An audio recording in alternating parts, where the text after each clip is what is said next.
انسان کو کامیاب زندگی گزارنے کے چند اصول ہیں. ان اصولوں کا اللہ کو پتہ ہے, اللہ کے پیغمبروں کو پتہ ہے, اور جنہوں نے اللہ اور پیغمبروں کی تعلیمات حاصل کی ہیں اور اہل اللہ کی صحبت اٹھائی ہے, یہ صرف ان کو پتہ چلتا ہے کہ خوشیاں کہاں سے ملتی ہیں اور کون کون سی چیزوں سے خوشیاں چھن جاتی ہیں. کامیابیاں, اوریجنل کامیابی کہاں سے ملتی ہے اور اوریجنل ناکامی کہاں سے ملتی ہے, یہ علم اللہ نے صرف اپنے پاس اور پیغمبروں کے پاس. یہ ہے اصل کامیابی.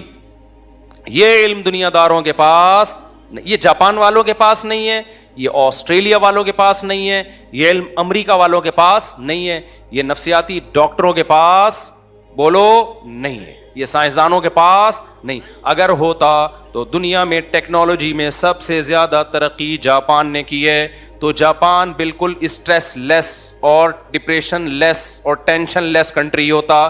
جاپان میں کسی بھی قسم کی ٹینشن کا کوئی سبب نہیں ہے, لیکن فل آف ٹینشن کنٹری اگر دنیا میں کوئی ہے تو سوئٹزرلینڈ ہے, اور اس کے بعد جاپان ہے.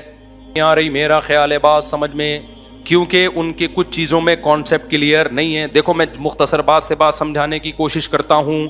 آپ کو پتہ ہے انسان کو دنیا میں اچھی لائف گزارنے کے لیے کس چیز کی سب سے زیادہ ضرورت ہے, پتہ ہے آپ کو؟ یہی نہیں پتا آپ کو؟ پیسے کی بھی ضرورت ہے یقیناً, گھر کی بھی ضرورت ہے, گاڑی کی بھی ضرورت ہے, سواری کی بھی ضرورت ہے, چنچی کی بھی ضرورت ہے, صحت کی بھی ضرورت ہے. سب سے زیادہ ضرورت ہے ریلیشن کی, محبتوں کی.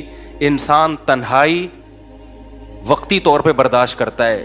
بائی نیچر انسان تنہا پیدا نہیں ہوا. سمجھتے ہو کہ نہیں سمجھتے؟ اور تنہائی کا مطلب یہ نہیں ہے کہ لوگوں کے بیچ میں آپ بیٹھے ہوئے ہو تو تنہا نہیں ہو, نہ. اگر لوگوں کے بیچ میں آپ بیٹھے ہوئے ہو اور ان لوگوں کو آپ سے کوئی لگاؤ نہیں ہے, محبت نہیں ہے, تو بھی آپ تنہا ہو. سمجھتے ہو کہ نہیں سمجھتے؟ تنہا آدمی جو ہے نا, جس سے کوئی محبت نہ کرے, چاہے وہ مرد ہو یا عورت, وہ برباد ہو جاتا ہے. یہ محبت صرف ان لوگوں کو ملتی ہے جو اللہ اور رسول سے محبت کرتے ہیں, یہ مذہب پہ چلتے ہیں.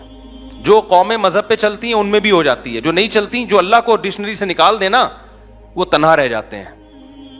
کیونکہ اللہ کو آپ نے بیچ سے نکال دیا, آخرت کو, جنت جہنم کو نکال دیا. اصل میں تو اللہ کو نکالو گے تو یہ ساری چیزیں آٹومیٹیکلی نکل جائیں گی. تو پھر انسان مادہ پرست بن جاتا ہے. پھر انسان کیا بن جاتا ہے؟ پھر مادہ ہی اس کا خدا ہے. اور جب مادہ خدا ہے نا, تو آپ کا ریلیشن اتنا اس وقت تک ہوگا جب تک آپ کے اس سے مادی فائدے ہیں. جب فائدے نہیں ہیں تو ریلیشن گیا تیل لینے.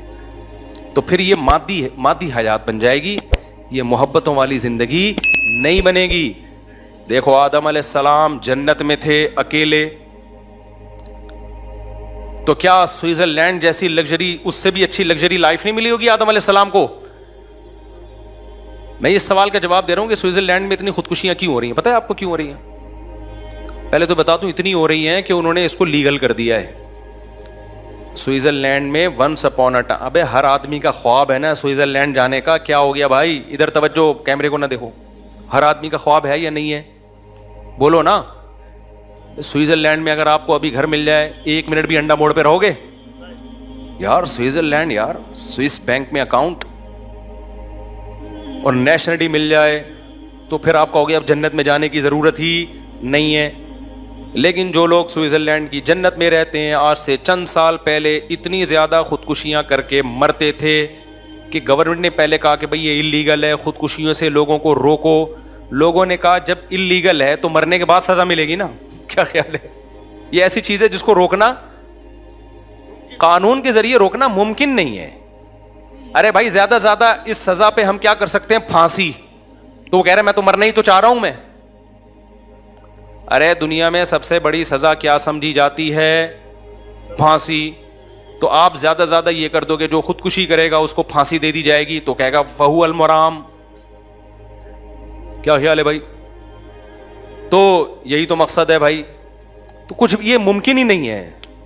تو سوئٹزرلینڈ نے ایک عقل مندی کی, انہوں نے بولا یار اتنے لوگ مر رہے ہیں تو مرتے ہیں غلط طریقے سے نا. ادھر ادھر کوئی ادھر پڑا ہوا ہوتا ہے, کوئی ادھر پڑا ہوا ہوتا ہے. ٹرینوں کا سارا سیٹ اپ کیا ہو رہا ہے؟ برباد ہو رہا ہے ہمارا. ٹرینیں لیٹ نہیں ہوتی, کوئی نیچے آ گیا اس کی وجہ سے مسئلے. پھر ادھر پھر جو خودکشی نہیں کرتے وہ خودکشی والوں کو دیکھ کے ڈپریشن میں جاتے ہیں, ان کو خودکشی کے خیالات آنا